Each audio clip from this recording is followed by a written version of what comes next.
in Jack Webb's day and the way it is now.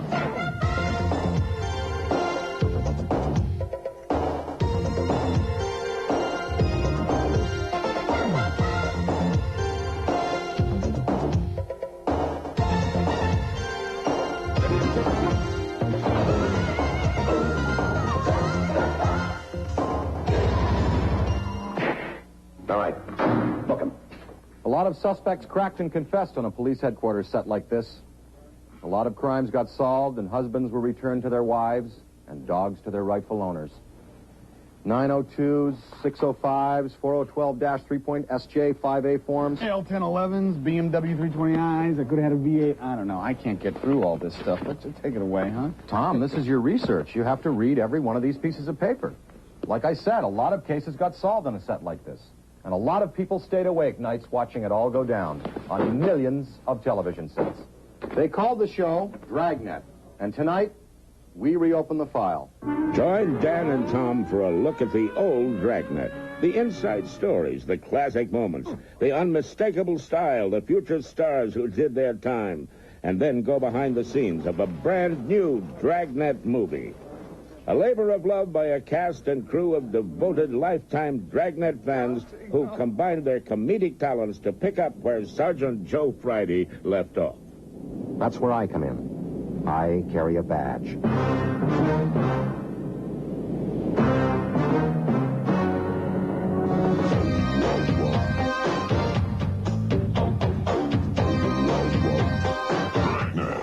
We're talking about an hour's worth of tribute to a TV classic here. We're talking about 60 minutes of non-stop cop nostalgia. We're talking about the fun and excitement of being behind the scenes of an all-new Dragnet adventure for the action 80s. Dan? Yeah, Tom. What else are we talking about? Well, the most important thing of all, Tom, just like Sergeant Joe Friday before us, we're talking just the facts.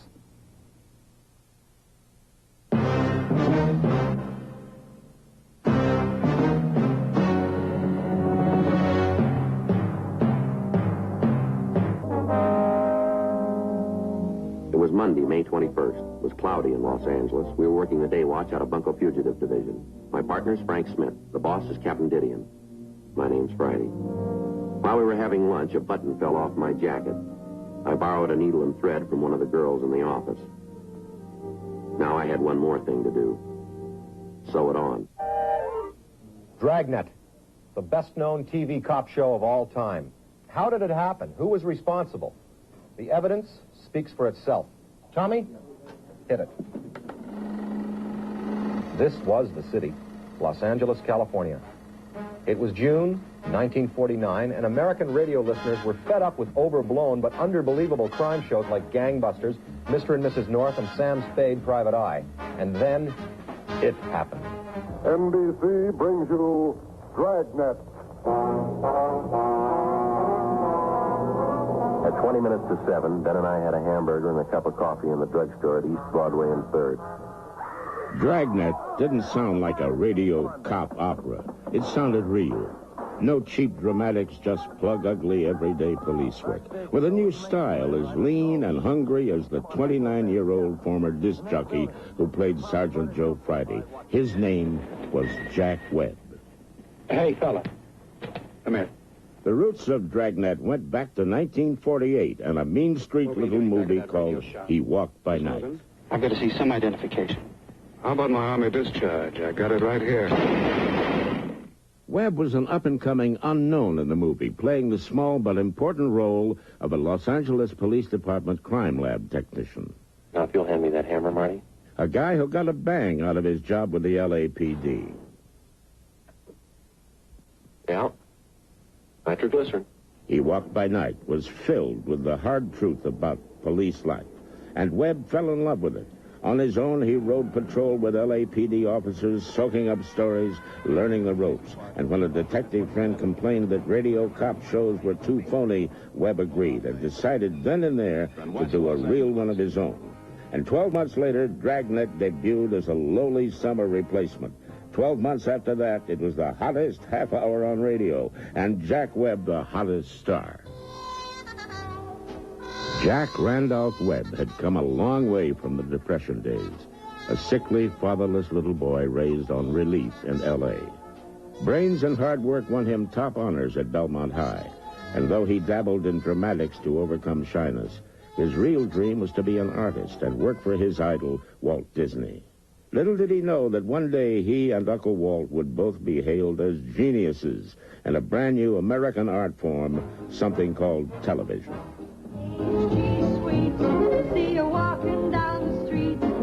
It was 1951, and America wasn't just sweet on singer Rosemary Clooney. It was in love with the magic box that she came in. We'd finally gotten a window to the world. Stock cars were hot, Korea was cold, the Yankees took the series, and then there was the bomb. It's about time for that car, ain't it? On December 16, 1951, Joe Friday wrestled with a bomb threat of his own. 16 sticks of high-grade dynamite, to be exact. Out the door and into the nearest water bucket. Dragnet was finally off and running on TV. Radio's #1 detective sergeant got a face to match his voice, and a premiere episode about a plot to blow up City Hall. By the time Friday hit the street, Dragnet's network destiny was sealed, plunging head over heels into instant success. Dragnet's ratings sizzled. Overnight, Jack Webb emerged as TV's first star to ever create, write, direct, and produce his own hit series, backed up on screen by other fast-rising newcomers like Raymond Burr. Scared, Friday? Yeah. That makes it even. Come on.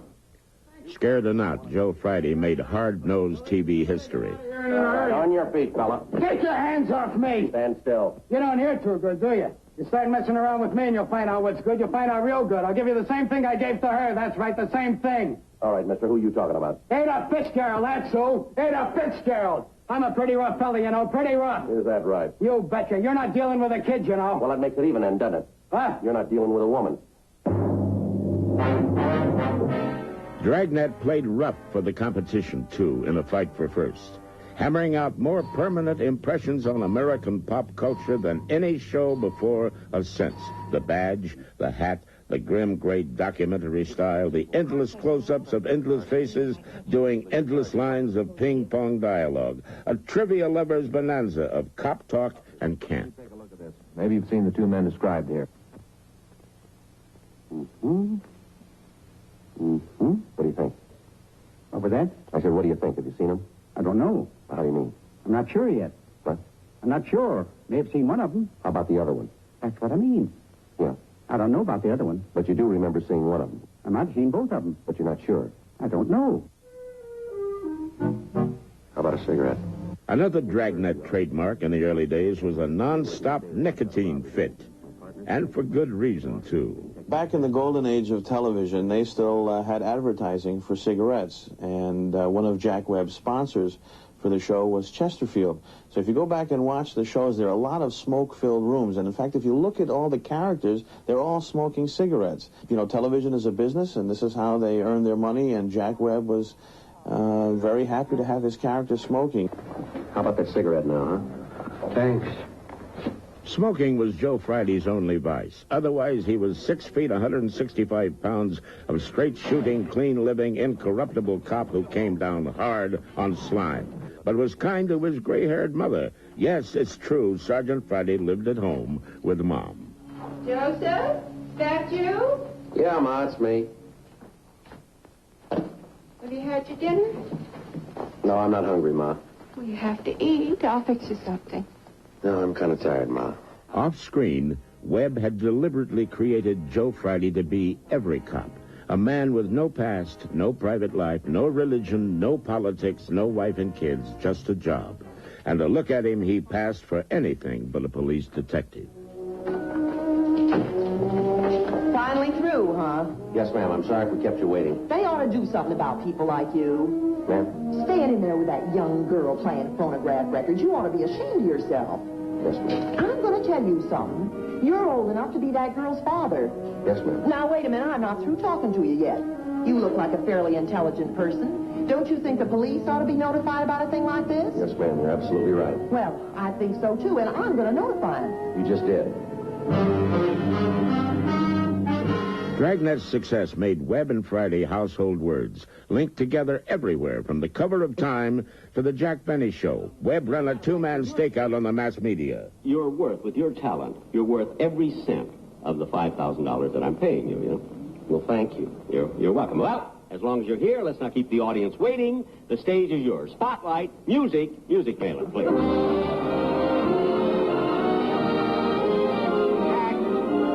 Jack, come back here. Hold it, Malin. What? What's the trouble? Oh, Jack, I don't understand. What's the spotlight on the music for? Well, that's for your song. For my song. I don't sing. Well, what instrument do you play? I don't play any instrument. You don't play any instrument and you don't sing? And I don't dance. Well, but you're taking $5,000. Yes. He's not a cop, he's a crook.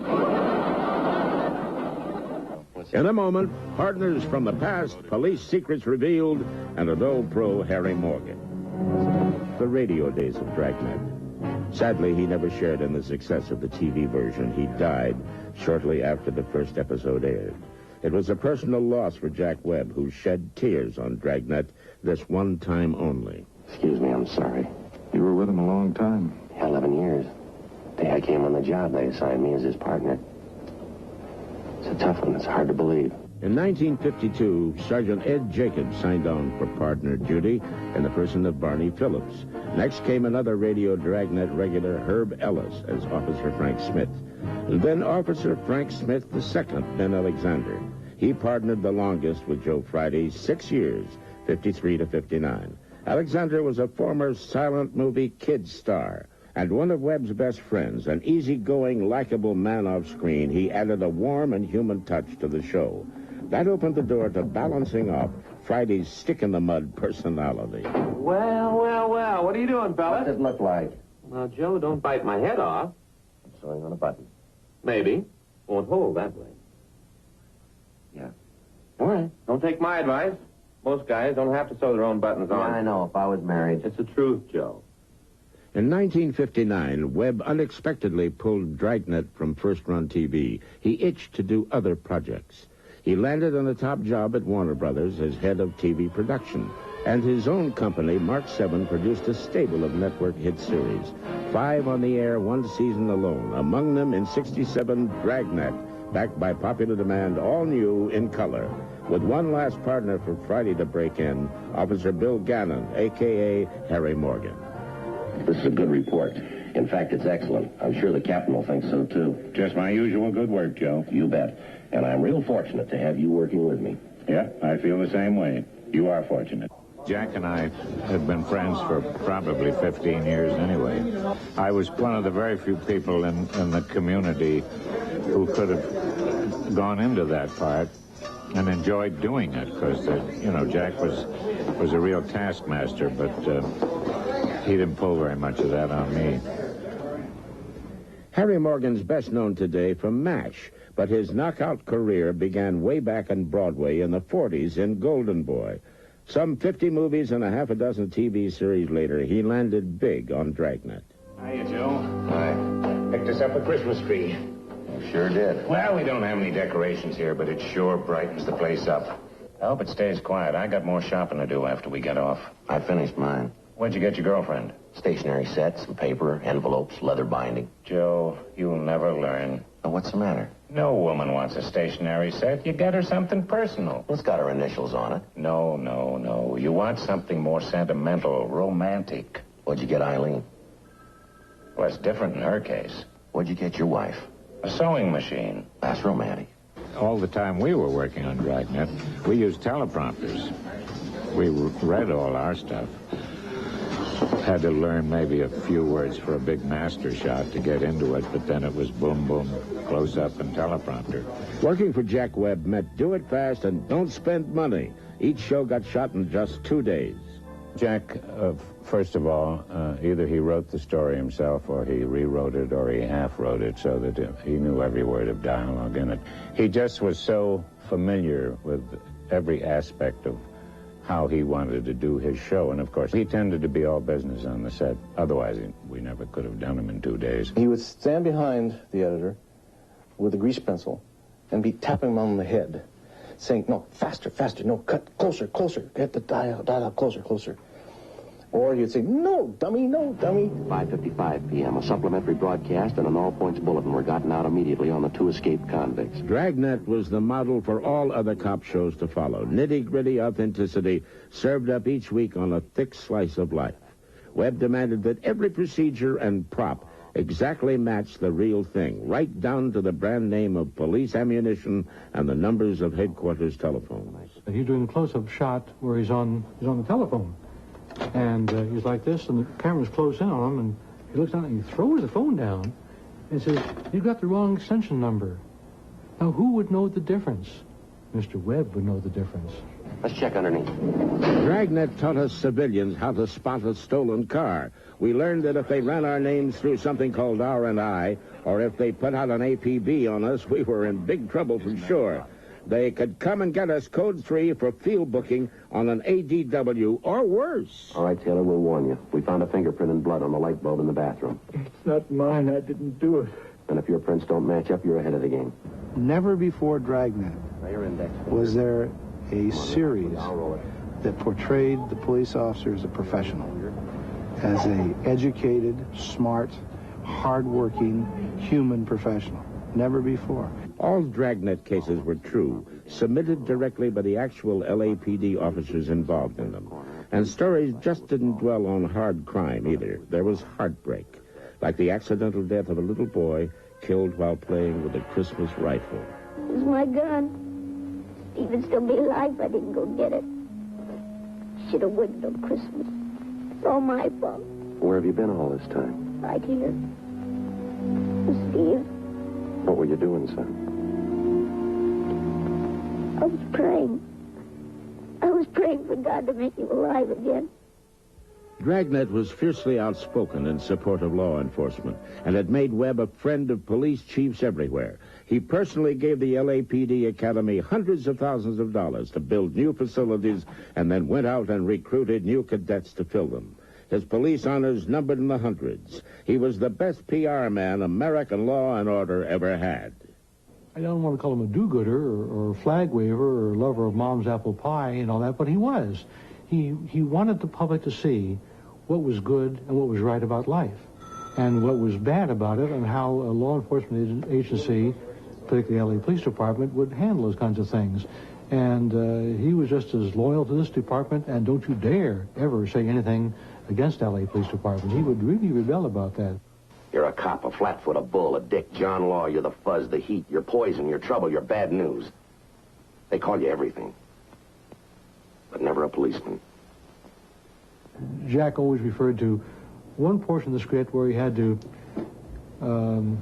almost like he's preaching to you, and he called it his Jesus speech, because he was trying to not only entertain, but he's trying to get a message across. He's trying to educate the public as well.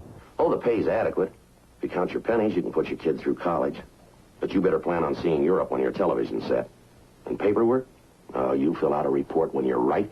You'll fill out a report when you're wrong. You'll fill one out when you're not sure. You'll fill one out listing your leads. You'll fill one out when you have no leads. You'll make out a report on the reports you've made. But there's also this. There are over 5,000 men in this city who know that being a policeman is an endless, glamorous, thankless job that's got to be done. I know it, too. And I'm damn glad to be one of them.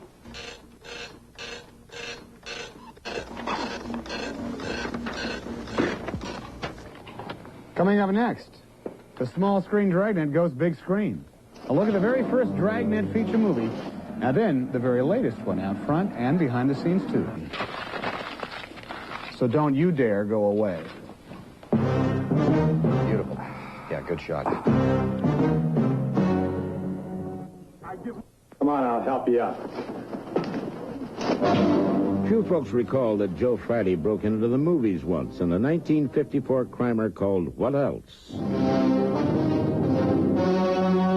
Oh, the screen and the budget were bigger, all right, but everything else, including Friday's attitude, stayed the same as on TV. Now, you listen to me, cop. I pay your salary. All right, sit down. I'm going to earn it. You already have the kind of money you make. What do they pay you to carry that badge around? 40 cents an hour? You sit down. That badge pays $464 a month. That's what the job's worth. I knew that when I hired on. $67.40 comes out for withholding. I give $27.84 for pension and $12 for widows and orphans. That leaves me $356.76. That badge is worth $1.82 an hour. So, mister, you just settle back in that chair because I'm going to blow about $20 of it right now. That was then. But this is now, 33 years later. Police officer, you're under arrest. I beg your pardon. What is this, some sort of a feeble joke? My partner and I witnessed that little Torch Lake picnic you threw last night, and we're going to put you where your kind always ends up. In a 7-by-7-foot gray-green metal cage on the 15th floor of some 100-year-old penitentiary with damn stinking walls and a wooden plank for a bed. Dragnet's back in the movies again, pursuing new crooks, and this time with a ton of it. Look out, Muppets! Action. Down there, next to that Beverly Hills swimming pool, in the middle of all that sun-kissed Southern California scenery, that's where you'll find Dan Aykroyd playing Sergeant Friday's nephew, carrying the badge by the book, just like his Uncle Joe did 20 years before. Yes, sir. My name's Friday. Tom Hanks is young Joe's partner, Pep Strebeck, hip, hot, and 100% different from all the other Dragnet partners of the past. I'm your new partner. Not looking like that you aren't, mister. Oh, really? What's that supposed to mean? It means I don't care what undercover ruck you crawled out from. There's a dress code for detectives in robbery homicide. It specifies clean shirt, short hair, tie, pressed trousers, sports jacket or suit, and leather shoes, preferably with a high shine on them. Though it's a comedy, the new Dragnet is not a parody or a put-down of the old one. Just the opposite. It's a fond tribute to Jack Webb from a whole movie company full of fans and friends. Among them, Harry Morgan, back on the force as boss this time, and a collaborative script by Dan, comedy writer Alan Swibel, and director Tom Mankiewicz. Dragnet was part of my youth. I must have been, let's say, 12 years old. It was the perfect kind of show for a 12-year-old, and I'm not casting aspersions on it. I mean, I was watching My Name's Friday. I carry a badge. I thought that was pretty tough stuff. I guess we enjoyed already the immediate identification with Dragnet and just wanted to be a part of it. And everybody that we've come across just said, Dragnet, great. It just twinges people right away. It's because everybody that I know and grew up with was just a tremendous fan of Jack Webb's and what he did on that show, the whole style, the way it was presented, the reality. And that clipped style, that staccato style of speaking and editing. Jack used to line edit, which is everybody has the whole line on screen, and he would cut back and forth so that you would say, and another thing, yeah, Joe, what? The landlady, what about her? She's a man. Dun, dun, dun, dun. And that style, I mean, I guess I watched so many Dragnets, and I understood it. We do a little of that in this movie. Captain, Frank's late. Must have been held up in traffic. Frank won't be coming in today, Joe. 24-hour virus? Or tomorrow. 48. For those of you who remember the Dragnet series, there's a very affectionate version of Dragnet in a couple of scenes that I think the people will recognize and their ear will recall. But basically, it is our own film with our own pace and our own style. Police clear behind that police car. Positions ready. Get shot. Rolling. Hey, Mark. Take her. Take her, boy. Take her. The action tank, come ahead, tank.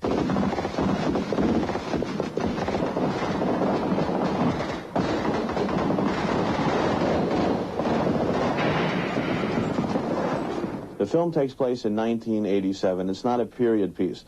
Sometimes when people hear about the film, they think, oh, this must be in the 50s. It's not. It takes place present day, and the characters get into some real modern problems. In the new Dragnet, young Joe Friday and Pep Strebeck are up to their undercover ears in a criminal conspiracy. A cult group is out to take over L.A. with a lot of bombs, attempted murders, and mayhem along the way. Not exactly the kind of crime Jack Webb dealt with back on TV, but the underlying message is still very much the same. I think that the overall theme of what Dragnet always has been is that as a cop you have a job to do, whether you really want to do that job or not. Behind the scenes, Dan kept faithful to the Jack Webb style by listening to old Dragnet tapes on headphones, and the results were startling. He really lived the part, walked around all day listening to Jack Webb radio shows in his ear, and finally got a little bit frightened when he confessed to me one day that he was starting to dream in character. Everybody has their own way of working, and Dan's is very particular and very sure of the directions that he's going. I don't know. I feel, well, we'll get in there, we'll make it up, I don't know, we'll figure out something. Danny has a wonderful trip hammer mind that collects cadences and rhythms, and he will go after it. And Joe Friday is a character that lends himself to Danny's personality. Tom's approach to acting is different than Danny's in a way that mirrors the difference between Friday and Strebeck. Tom is a terribly intelligent actor, but he's also very freewheeling as an actor. And I think because of all those things, the chemistry between the two of them is really extraordinary on screen. You're going to lose your red hackles altogether. You eat those chili dogs. I can handle it. They're the worst thing for you. They're filled with nitrites and toxins and poisons, and you're doubling up on them. Let me tell you something, mister. Unlike you outside of cigarettes, I only have one vice, and a good chili dog is it. So please, pipe down and let me enjoy my lunch in peace. Okay. You know the kinds of things that can fall into an industrial sausage press? Not excluding rodent hairs and bug excrement? I hate you, Strebeck. Joe, I understand you're a single man. Yeah, that's right. Save your breath, Dan. I've been working on him for years to start a family. He's a waste of time. Got his mind made up and cast in cement. It's a great life, Joe. It really is. I'll tell you something. Maybe marriage is a great life, but the old Joe Friday never thought so. Well, that's all different in the new movie, though. Young Joe Friday very definitely gets the girl, even if she is too young to remember Dragnet on TV. Alexandra Paul plays clean-living Connie Swale. Connie and Joe are meant for each other because they're not 80s people, even though the Dragnet is set in the 80s, and Tom Hanks is like your 80s man. But Dan plays Sergeant Joe Friday. He is an anachronism, and so is Connie. They both should have been born in a more romantic era. Joe? That's me. Was there ever anyone else? Of course there was. Oh. Actually, I've only been driving with Strebeck for a couple of days now. Before that, I was with Frank. That's not what I meant, Joe. If a girlfriend for Friday breaks old Dragnet tradition, then the sheer size of the rest of the movie absolutely shatters it. It's 3 in the morning, behind the scenes of a pagan ritual in the making. 5 cameras rolling, 110 crew people working, 2 stars dancing, and 300 extras dressed in goat leggings going wild. And how it all came together is a far cry from the days when Jack Webb was calling the shots from the director's chair. Oh, we're going to hand over your voucher. Danny hands you the coat leggings. At the end of the night, we'll give you back your voucher. We have to have your vouchers because these are so valuable. Everybody wants these. So these are all the same. Put them over your belt, whatever way seems more comfortable to you, just so they stay on. The pagans came here early from all walks of life. Cab drivers, students, teachers, blue collars, white collars, no collars at all. Well, I'm sure these people are union members and all that, but, you know, one likes to have a little protection when one is surrounded by people in goat leggings. 300 of them. So I'll just be taking this with a full load and holding it here tonight with me. Costumes, props, and pagans, pagans, pagans. There are 1,000 details the old Dragnet never had to deal with, but here they get handled and always with safety first. Cut. Okay, that was perfection. It was terribly well. We had, of course, David Sosna, my first assistant, who had that big mic, and he rehearsed those people, and with a little bit of discipline and a little bit of affection, you can get 300 extras to become part of the company and work just as hard as any actor or any crew member in it. Here we go. And amid all the preparation and rehearsal, a new dance is born, with Dan and Tom teaching the moves. The image is to have Walter Payton crossing the goal line right after he gets a cheap hit from behind. Dig? Oh, we'll show it to you. Watch, it makes sense. The goat dance actually came from Danny. In the very first meeting I had, he showed me the goat dance. And I just fell on the floor. I remember the first time he did it for Tom Hanks, when Tom had just come on board. And Tom just fell down laughing. And then just before the shooting started, where they did the goat dance for like a party of 100 people. And everybody fell down. Maybe the goat dance will be a new craze. Just ahead, a look back at the way Dragnet action used to be and how it's picked up some brand new punch for the 80s. All that and a big promotion for Bill Gannon, whether he likes it or not. Good game. That's about all. You're all talk. All talk? Well, yes, Jack Webb's Dragnet did ramble on a bit, but even Sergeant Friday knew that. Sometimes when you're 11 stories up with a maniac, action speaks a lot louder than words. Occasionally, Friday and his partners would apply their size 10s to stamping out an arson or calling on a suspect. Or every now and then, a knife might flash and a fist would fly. Still, Dragnet spent most of his time on the phone or in the interrogation room or riding around in a plane-wrapped Ford. Jack Webb allowed his show only one shot every 4 episodes. And sometimes it seemed that getting his suit crushed at briefings was the biggest danger Friday faced on the job.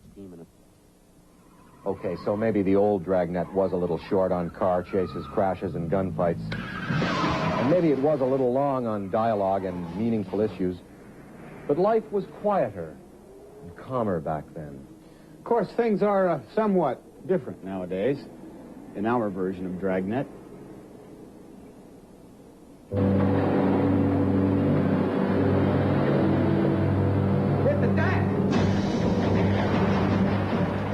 They used to do the old Dragnet series in 2 days. Now, Jack Webb gave up something for that because a lot of times there were people talking next to walls, and you didn't see much else. You never saw where they were. This movie was shot over a period of 12 weeks with a lot of very spectacular stuff in it. But there's a lot of big things in the movie that you just couldn't do in the context of the old Dragnets. Well, when you're in a movie theater, the screen is 40 feet wide. It's a lot different from watching the TV at home. And so there's a lot more to see. I can't quite place it. It tastes like milk. Just like the sign said on the building before you obliterated it. Fresh, wholesome milk. You probably love this stuff, don't you?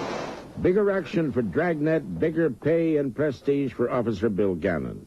In the movie, Joe Friday's old partner's been kicked upstairs right through that door there.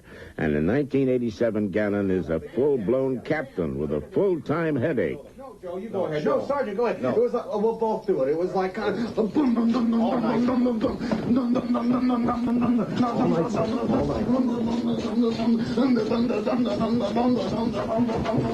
Stop it!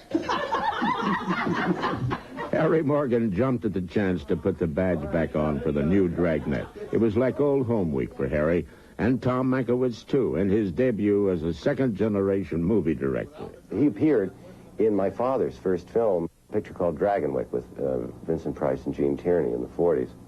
First film my father directed. Harry was in it. And I said to Harry, gee, it's so wonderful you're in my first feature and you were in my father's first feature. And he said, don't worry about it. I was in everybody's first feature. So. Did you notice anything different? What do you mean? The house. No, looks just the same to me. You don't notice anything? No, should I? The house has been painted, Joe. Oh. What color did it used to be? Not color, Joe. Colors. Green and white. Oh, well, it's green and white now. It's a white house with green trim now. It was a greenhouse with white trim then. Well, just the door is green. Well, Joe, that's what you call trim. Almost nobody ever notices, but for the whole time they were together, Friday and Gannon never once changed wardrobe. It was Jack Webb's way of saving money and never having to worry about mismatched shots. That's me. This is Jack. But this suit I wore for 5 years. Now, during the middle of the 5 years, it was getting a little threadbare, so we had it copied. But it was, again, the same suit. Same tie, same shirt, same shoes. So this trench coat I wore in the original Dragnet. And Jack wore a sort of a gray blazer, gray blazer with dark slacks, the same tie, and the same trench coat. Now take off your coat and tie, put your iron out there on the closet shelf, and relax. Tonight, we're going to play a little pinochle with Robert Bass and Dan Patrick, neighbors of mine. Tomorrow, we're going to sleep in, watch the ball game on the tube, have a dinner fit for kings. We're going to live like sultans for 2 days, without harems, of course. And apparently Jack had a great sense of humor. Oh, yeah, and, yeah. You know, Harry Morgan used to tell him, you know, give me a little kiss when he gets mad and stuff like that, you know. Behind that stern look of his, Jack Webb was a confirmed fun lover, a generous, loyal friend and father who loved kids, animals, convertibles, good conversation, hot Mexican food, jazz music, and the L.A. Dodgers. But if he were alive today, would he also enjoy the new Dragnet movie? Oh, Jack had a great sense of humor. Yeah, he loved to laugh. It's enough to churn your guts, isn't it, Strebeck? That a smut peddler like Jerry Caesar could build a modern-day Gomorrah, smack dab in the middle of the same city where they recorded We Are the World. Next, the old breed of Dragnet bad guys, and a brand new pair of modern mugs on the most wanted list, Christopher Plummer and Dabney Coleman. Take your hat off. Oh, my, you're a mean man. You keep it closed until somebody tells you to open it, remember. Jack Webb saw nothing glamorous about criminals, and his special breed of sleazers reflected it. They were the biggest bunch of low-down, destructive, born losers ever assembled on TV. Angry two-bit cowards and thieves and killers who smashed the rules of society and everything else they laid their dishonest hands on. Don't you think you better sit down before you hurt yourself? All right. Small-time crooks, some big-time stars like Lee Marvin played them on Dragnet. Before they were big-time stars, that is. I killed her, that's all you gotta know. I'm glad I killed her. She had it coming. I'm an actor. That's Robert Vaughn, the man from U.N.C.L.E., as a no-talent ham who steals between parts. What's all this? Just the props. Oh, yeah? What for? To help you get the feel of the role. And don't let those normal ears and mustache fool you. That's Leonard Nimoy, Spock himself, beamed down into a murder charge. Let's start with a knife. Sure. Just because the guy's an ex-con, pin another bum rap on him. During Dragnet's 11-year, 374-episode first run, more than 1,500 actors worked for Jack Webb. Almost half of them played criminals one time or another. But as incorrigible as they were on screen, they quickly learned discipline from Webb behind the scenes. He scared most people half to death. Actors and actresses on his set were pretty much petrified of Mr. Webb because he was a no-nonsense director. And he would rant and rave and scream and holler on the set, and I've seen him in tears. Whoever told you were an actress? He used to swear a lot. It's doubtful Jack Webb would have had to swear at the talented likes of Christopher Plummer or Dabney Coleman, high-profile actors playing low-down heavies, a new breed of bad guys in the new Dragnet movie. No small-timers here. The evildoers are deliberately larger than life to match the big-screen expectations of 1987 audiences. Well, now, if you'll both excuse me, I'm afraid the second highest duty calls. Plummer plays the Reverend Jonathan Whirley, a secretly not-so-pious TV preacher with some ungodly plans for the people of Los Angeles, a part that calls for doing comedy with a perfectly straight face. That kind of comedy, of course, is the hardest to play, because you have to be so sincere that you're just overly sincere, so that the audience knows that it's a comedic performance. How much do you figure a monthly run of your magazine is worth? Well, let's just say it's more money than you'll ever see in your life. And I do that every month. Dabney Coleman, like Plummer, finds humor on the wrong side of the law. As a poolside lounge lizard named Jerry Caesar, publisher of Bait magazine for men. Dabney is someone who carries with him a sense of black humor. He's a marvelous actor, terribly meticulous. That's all your little announcement about my so-called $1 million contribution. Do yourself a favor, friend. Try the lottery. Chris is also a very precise actor. And when he and Dabney conspire together in the cemetery scene, when they play that with each other, it was, for me, such a delight. because they were moving like clockwork, but of course, as with every good actor, it appears absolutely seamless. Our problem is Mayor Parvin. I'm afraid he is not going gentle into that good night. Say what? They had a wonderful time in that scene. Just a wonderful time. And you would watch them sort of reel each other out and reel each other in, and it was watching two wonderful tennis players on the same court at the same time. Why don't I just hold on to it until the formal presentation? Well, whatever.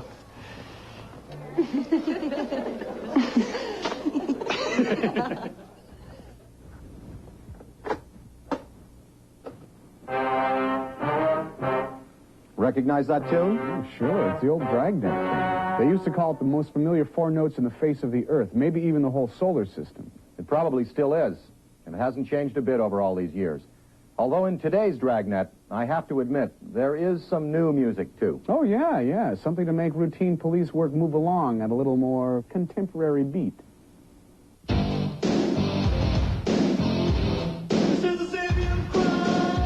Criminals faced some long, hard raps when Dragnet was on TV, but never one like this.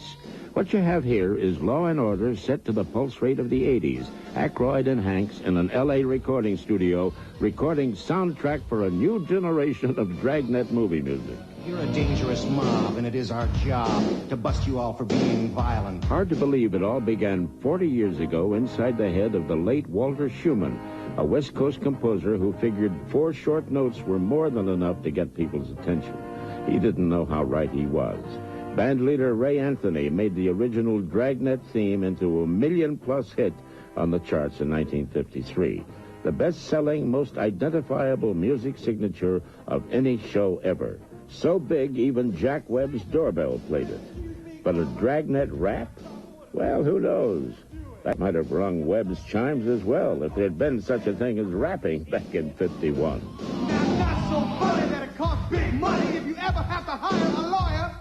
It's my duty to inform you and my pleasure to warn you. We'll provide one for you. Huh? Hey, that's nice music, isn't it? Yeah.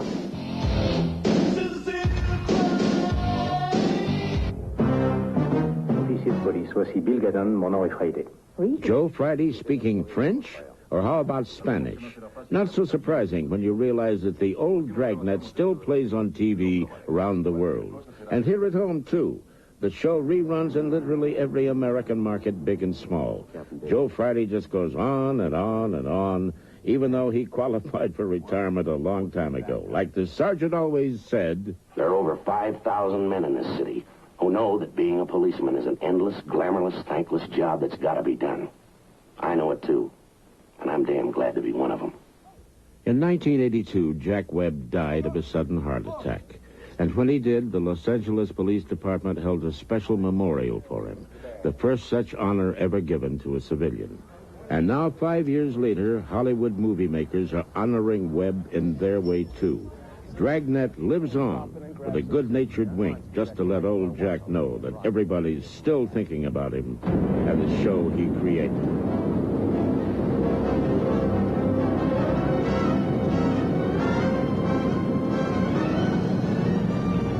My hat was in that car.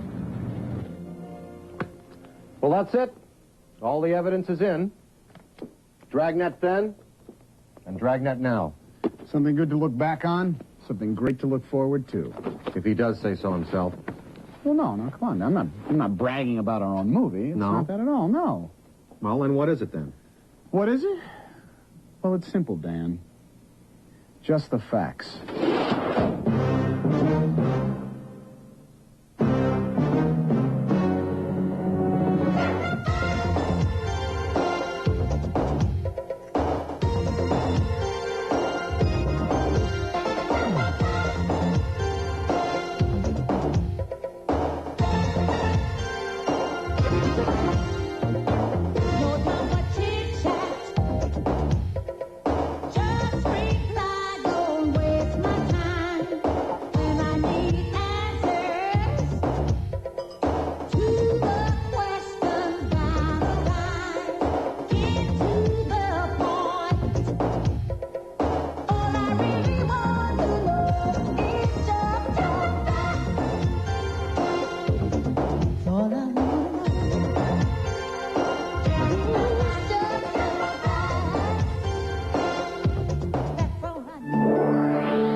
Distributed by the SFM Media Corporation. My name is Friday.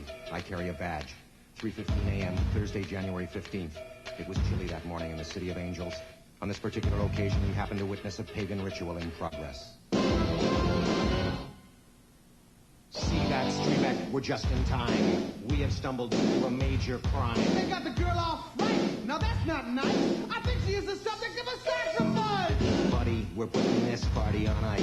But don't you know we really ought to read them their rights? Read them their rights. Read them their rights.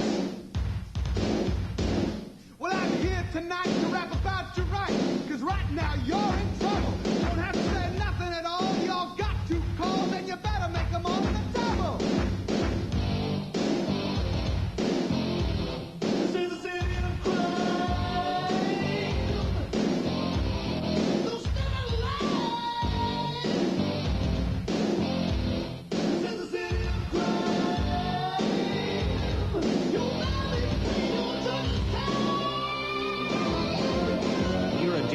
Mob, and it is our job to bust you all for being violent.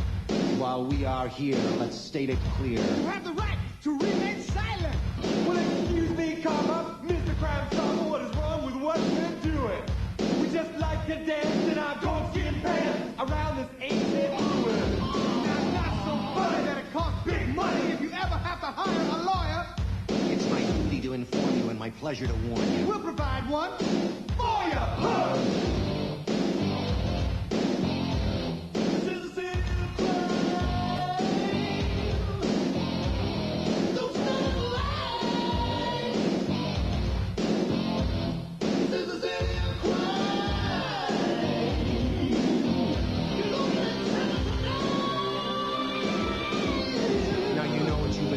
Serious crime. And you'll probably be doing some serious time. In case you might be worried about the friends you lose. At least I get to see you on the evening news. It's a new sensation. We go down to the station. You're going to answer some questions. And have some refreshments. What is your full name? What were you doing on January 15th of this year? All we want is the truth, mister. What were you doing in the location in question? What is the purpose of your pagan organization? Whoa, you can't say nothing on me, comma. Well, excuse me. Excuse me. Don't use, abuse, or refuse me. It's no joke. I'm broke. For my rights I can and will invoke. I'm homeless and I'm lonely. But the state cannot disown me. It ain't funny. I might want money to take home to my honey.